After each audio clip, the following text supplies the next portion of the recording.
Hello friends, आज हम बात करेंगे भारतीय राज्य व्यवस्था में हम पढ़ रहे हैं भारतीय जो संविधान है उसका विकास के क्रम के बारे में। इससे पहले हम कर चुके हैं 1858 का अधिनियम जो आया था, भारत शासन अधिनियम, उसमें हम डिस्कस कर चुके हैं। और आज जो हम बात करने जा रहे हैं वो है हमारा 1861 भारत का जो शासन अधिनियम आया था 1861 का, 1858 के बाद से, उसके बारे में बात करने जा रहे हैं। इससे पहले वाले अधिनियम हम पढ़ चुके हैं, तो इसको स्टार्ट करते हैं। जैसे कि आप देख सकते हैं 1861 का भारत शासन अधिनियम है। इसकी महत्वपूर्ण बातें जो हैं वही यहाँ पे ली गई हैं जो एग्जाम की दृष्टि से महत्वपूर्ण होती है। तो सबसे पहले इसमें क्या किया गया उनके द्वारा, तो इसमें विभागीय प्रणाली या पोर्टफोलियो सिस्टम को लागू करा गया। यानी 1861 का भारत शासन अधिनियम आया, इसमें विभागीय प्रणाली की शुरुआत करी गई है। तो विभागीय प्रणाली की शुरुआत होती है या इसको पोर्टफोलियो सिस्टम बोला जाता है। तो क्वेश्चन ये भी आ जाता है कभी, पोर्टफोलियो सिस्टम की शुरुआत कब करी गई, तो ये करा गया 1861 का भारत शासन अधिनियम के द्वारा कराया गया। इसके अलावा इसमें एक महत्वपूर्ण शक्ति है जो वाइसराय था, इसको दी गई। यानी जो वाइसराय था भारत का, उसको अध्यादेश जारी करने की शक्ति प्रदान कर दी गई इस अधिनियम के द्वारा। यानी कभी आपातकालीन कोई स्थिति आती है तो वो क्या कर सकता था, अध्यादेश जारी कर सकता था अपनी ही, उसको एक अलग से पावर दे दी गई। और दूसरा, इसमें एक और महत्वपूर्ण घटना होती है यहाँ पे, जेम्स विल्सन द्वारा यहाँ पर बजट प्रस्तुत किया जाता है 1860 से 61 के बीच में। तो प्रथम बार ये जो भारत में बजट प्रस्तुत किया गया ये ब्रिटिश काल में, तो उस टाइम पे ये जेम्स विल्सन के द्वारा करा गया बजट प्रस्तुत, और 1860 से 61 में। तो यहाँ पे ये भी महत्वपूर्ण हो जाता है, जेम्स विल्सन भारत में प्रथम ब्रिटिश कालीन बजट प्रस्तुत करने वाले कौन थे, व्यक्ति थे, ये थे जेम्स विल्सन। तो इस अधिनियम से ये तीन बातें महत्वपूर्ण थी। इसके अलावा आता है हमारा 1892 का भारत शासन अधिनियम। तो 1892 का जो ये भारत शासन अधिनियम है, इसमें इतना महत्वपूर्ण कुछ है नहीं। इसमें एक बात याद रख लेनी है आपको, अप्रत्यक्ष निर्वाचन प्रणाली का प्रावधान किया गया है इसमें, तो ये बात आपको ध्यान रख लेनी है इस अधिनियम के द्वारा। अब आता है हमारा 1909 का माल्य मिंटो एक्ट।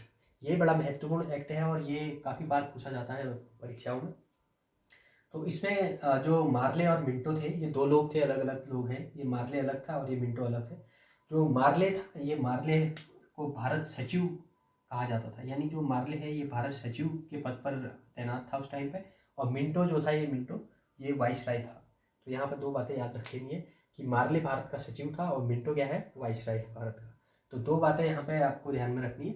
और दूसरा यहाँ पे क्या करा गया, इस 1909 के जो माल्य मिंटो एक्ट बोला जाता है, इसको सांप्रदायिक निर्वाचन प्रणाली की शुरुआत माना जाता है।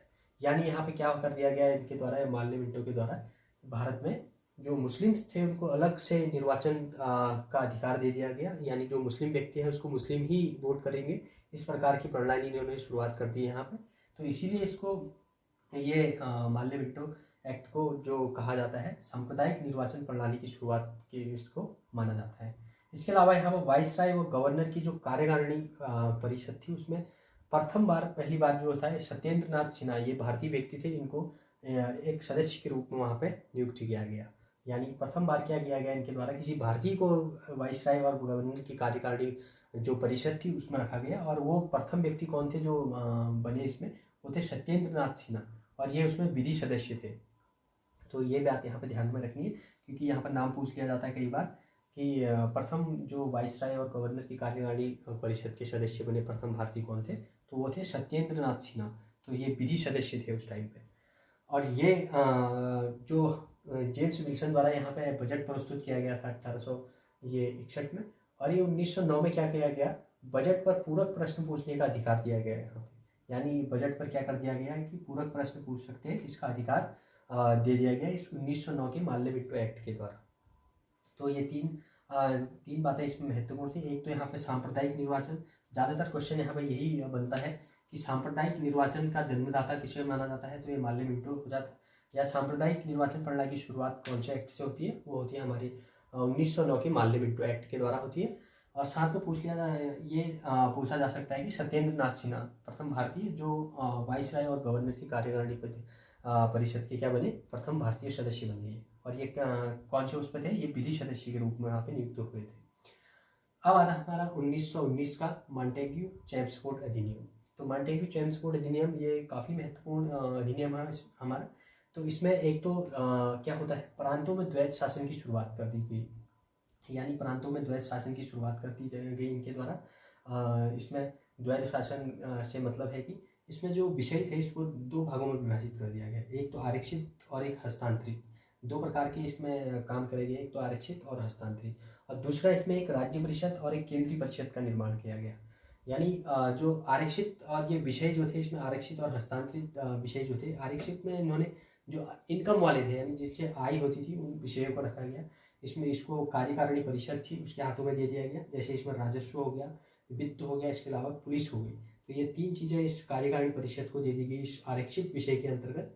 ये आय से संबंधित विषय थे, राजस्व हो गया, इसके अलावा वित्त हो गया, इसके अलावा पुलिस हो गया।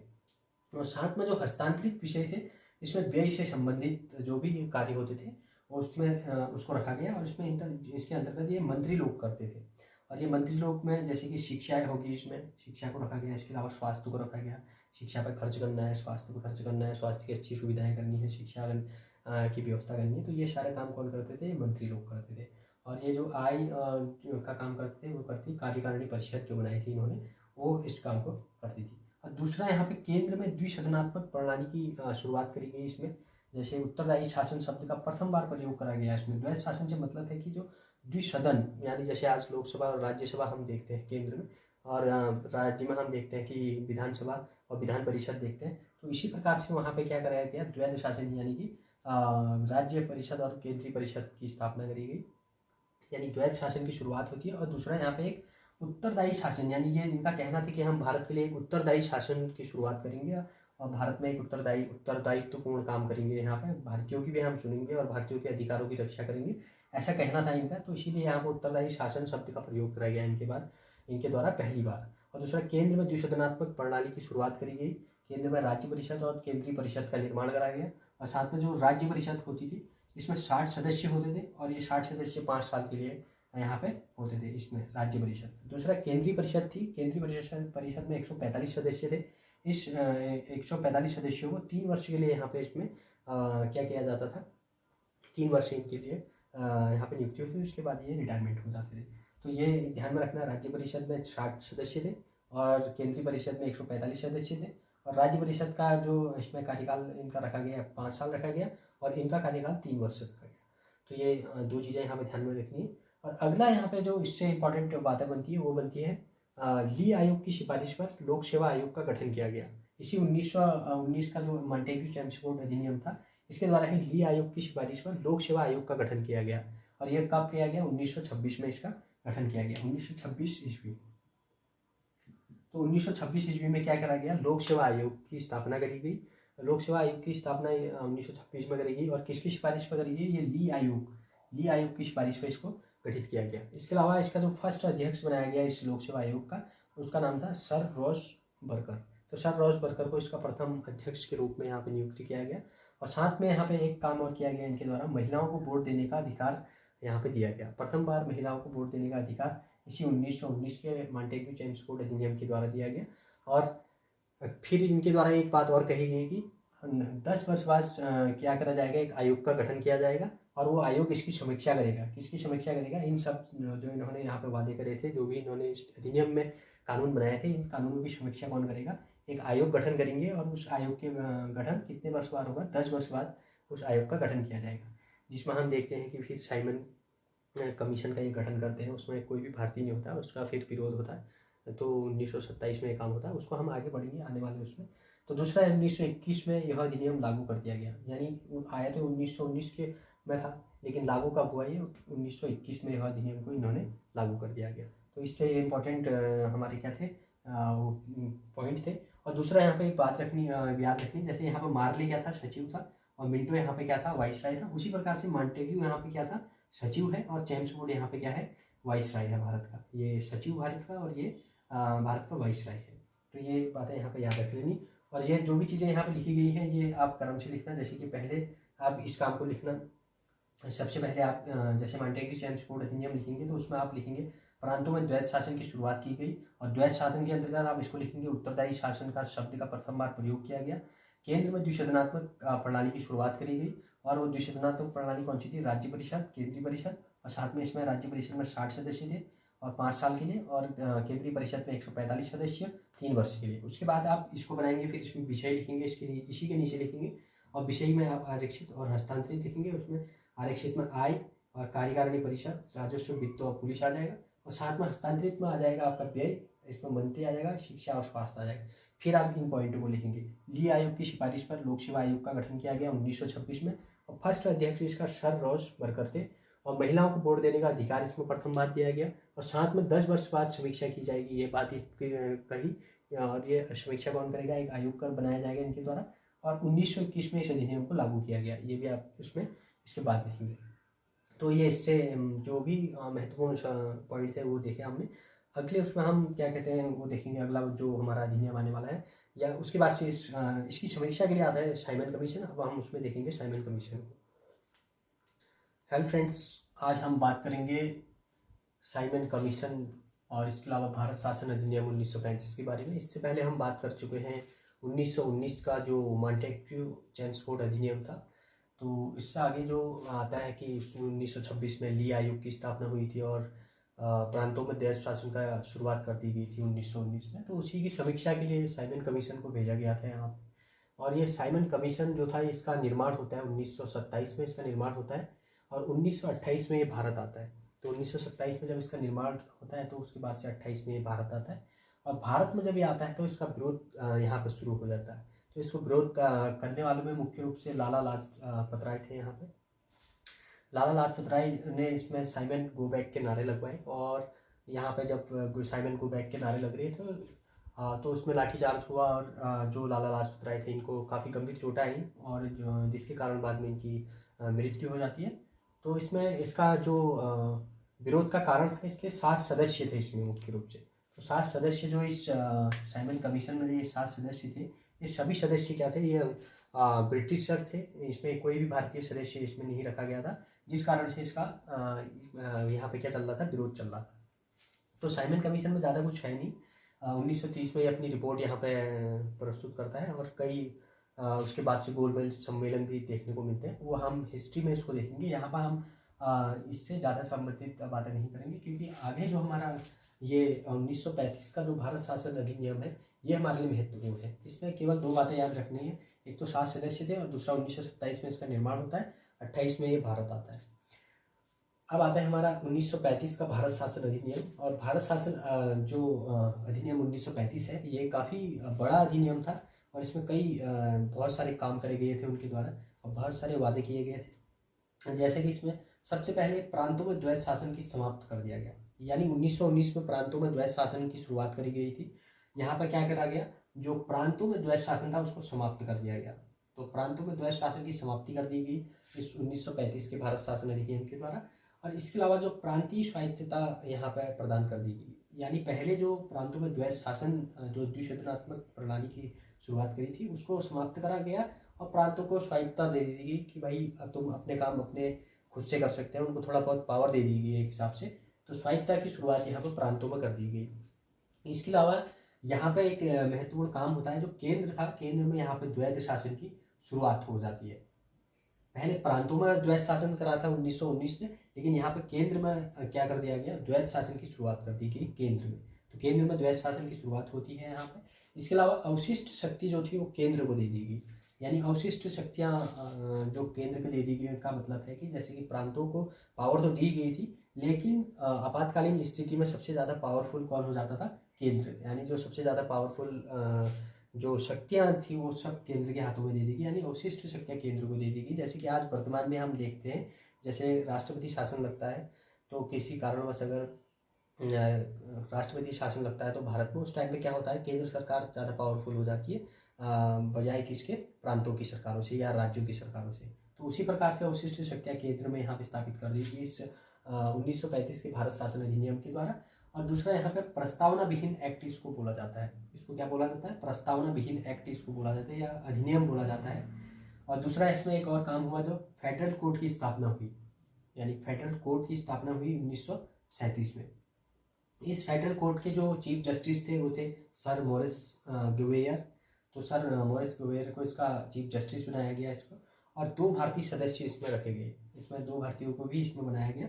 एक का नाम था जेकब और दूसरे थे सुल्तान। ये 2 भारतीय सदस्य थे, तो इसको ध्यान में रखना है। एक तो 1937 में इसकी स्थापना होती है फेडरल कोर्ट की, और सर मॉरिस जो थे इसके क्या थे, सीजे थे यानी चीफ जस्टिस थे, और दूसरा 2 भारतीय सदस्य इसमें रखे गए। भारतीय सदस्य कौन थे? जैकब और सुल्तान। आगे इसमें एक महत्वपूर्ण घटना होती है या महत्वपूर्ण कार्य इनके द्वारा किया गया, इसमें करा गया आरबीआई की स्थापना करी गई। जो वर्तमान आरबीआई आज हम देखते हैं हमने, उसकी स्थापना की शुरुआत यहीं से होती है। आरबीआई की स्थापना के लिए इन्होंने एक यंग हिल्टन आयोग की स्थापना करी। इसके सिफारिश पर इन्होंने क्या किया गया, इस आरबीआई की स्थापना करी। और इस आरबीआई के लिए जो यंग हिल्टन आयोग बनाया गया था, इसका एक अन्य नाम भी है, उसको बोलते हैं शाही आयोग। शाही आयोग भी इसका अन्य नाम है, इसको भी ध्यान में रखना है। और इसकी सिफारिश पर ही आरबीआई की क्या होती है, स्थापना होती है। और आरबीआई जो एक्ट है यानी अधिनियम है 1934 ईस्वी में इसको लाया गया। और लागू कब होता है आरबीआई एक्ट? ये 1 अप्रैल 1935 से लागू हो जाता है। तो 2 प्रश्न यहाँ पर बन जाते हैं इसमें। एक तो इसका बनता है कि कौन से आयोग की सिफारिश पर आरबीआई की स्थापना होती है, तो यंग हिल्टन आयोग जो था उसकी सिफारिश पर इसकी स्थापना होती है, या शाही आयोग की सिफारिश पर आरबीआई की स्थापना होती है। और दूसरा इस आरबीआई एक्ट आता है 1934 में, और जो आरबीआई एक्ट है इसको लागू किया जाता है 1 अप्रैल 1935 में इसको लागू किया जाता है। और इसमें प्रथम जो गवर्नर बनाया गया इस आरबीआई का, उसको बनाया गया सर ऑसबॉर्न स्मिथ। तो सर ऑसबॉर्न स्मिथ को इसका प्रथम क्या बनाया गया, गवर्नर बनाया गया। तो ये यहाँ पे ध्यान रखना है। आगे इसमें एक और काम किया गया इनके द्वारा, जो पहले यहाँ पे हमने देखा था 1919 वाले अधिनियम में जो प्रांतों में द्वैध शासन की शुरुआत करी गई थी, उसी प्रकार से आप केंद्र में द्वैध शासन की शुरुआत इनके द्वारा करी गई। और केंद्र में जो द्वैध शासन शुरुआत किया गया उसमें इसमें एक तो संघ सूची और दूसरी समवर्ती सूची और प्रांतीय सूची में इसको विभाजित कर दिया गया। यानी सूचियाँ बनाई गई, 3 सूचियाँ इसमें मुख्य रूप से बनाई गई इनके द्वारा। इसमें संघ सूची, समवर्ती सूची और इसके अलावा प्रांतीय सूची की स्थापना करी गई। जो संघ सूची थी इसमें तो 59 विषय रखे गए, और ये राष्ट्रीय महत्व के विषय थे। यानी जो राष्ट्रीय महत्व के 59 विषय थे वो संघ सूची को दिए गए। यानी ये संघ सूची में यानी 59 विषय यानी 59 विषय को इसमें रखा गया, और ये सारे ही राष्ट्रीय महत्व के विषय थे। इसके अलावा जो समवर्ती सूची, अब संघ का मतलब है केंद्र से संबंधित थी, इसमें कानून बनाने का जो अधिकार था वो केंद्र को था। इसके अलावा समवर्ती सूची में क्या रखा गया, 36 विषय रखे गए, यानी 36 विषय इसमें रखे गए किसमें, समवर्ती सूची में। और समवर्ती सूची में दोनों की ही मिला जुला एक कानून हो सकता था इसमें। जैसे कि आज भी हम देखते हैं समवर्ती सूची, हम वर्तमान अपने उसमें भी देखते हैं संघ सूची, केंद्र जो संघ सूची होगी, इसके अलावा समवर्ती सूची होगी और राज्य सूची होगी। तो इसी प्रकार से समवर्ती सूची में जो कानून बनाने का अधिकार इसमें प्रांतों को भी था और संघ की सरकार को भी था। और इसमें 36 विषयों को इसमें शामिल किया गया। और साथ में इसमें प्रांतीय सूची, एक प्रांतीय सूची का भी निर्माण किया गया, और इसमें 54 विषय रखे गए। और ये विषय जो भी संबंधित थे ये प्रांतीय महत्व के थे, यानी जो प्रांत होते थे उस टाइम पे उनसे संबंधित क्या थे, महत्व के, उनके महत्व के विषय इसमें रखे गए, 54 विषय रखे गए। तो इसमें याद रखना है आपको 59 जो विषय इसमें रखे गए राष्ट्रीय महत्व के थे संघ सूची में। समवर्ती सूची में यहाँ पर 36 विषयों को रखा गया और 54 विषय रखे गए प्रांतीय सूची में। आगे एक और काम करते हैं यहाँ पर, ये काम क्या करते हैं, जो बर्मा, उस टाइम पर बर्मा बोला जाता, वर्तमान में इसको म्यांमार बोला जाता है। तो इस बर्मा को या म्यांमार को भारत से अलग कर दिया गया कब, 1937 में। 1937 में यानी बर्मा को अलग कर दिया गया भारत से, और भारत परिषद का अंत कर दिया गया। देखा था हमने कि भारत परिषद का गठन किया गया था इनके द्वारा। तो भारत परिषद का जो गठन किया गया था उसमें इन्होंने क्या कर दिया गया, इसका अंत कर दिया, भारत परिषद का अंत यहाँ पे इनके द्वारा कर दिया गया इस 1935 के अधिनियम के द्वारा। आगे अखिल भारतीय संघ की स्थापना करते हैं, इसी अधिनियम के द्वारा अखिल भारतीय संघ की स्थापना करते हैं, और इसे 1937 में इन्होंने लागू कर दिया। यानी जो ये यहाँ पे मैं बर्मा को इन्होंने 1937 में क्या कर दिया, एक तो अलग कर दिया गया भारत से। इसके अलावा इन्होंने अखिल भारतीय संघ की स्थापना की, और 1 अप्रैल 1937 से इसको इन्होंने लागू कर दिया। और इसके लिए एक फेमस कोट हम देखते हैं, ये एग्जाम में आ जाता है। इसमें जो पंडित जवाहरलाल नेहरू द्वारा एक कहा गया, उन्होंने कहा कि एक ऐसी कार जिसके ब्रेक तो हैं पर इंजन नहीं। तो उनके ये कथन पूछ लिया जाता है कि एक ऐसी कार जिसके ब्रेक तो हैं पर इंजन नहीं। तो ये जवाहरलाल नेहरू के द्वारा ये बात कही गई थी। तो ये था हमारा साइमन कमीशन। इसके अलावा 1935 का भारत शासन अधिनियम था, इसको हमने देखा। और जो भी इसमें रिलेटेड महत्वपूर्ण तथ्य थे हमने यहाँ पे देख लिए, और आप लोग भी इसको इसी प्रकार से इसको नोट कर लें। आगे आएगा, इससे आगे जो आएगा अब हमारा जो आज़ादी से संबंधित जो आए थे हमारे 1947 वाला अधिनियम आया था उसको देखेंगे, और साथ में हम यहाँ पे जो संविधान का विकास है ये भी हमारा लास्ट एक और वीडियो बनेगी इसमें। तो आज के लिए इतना ही। Thank you so much.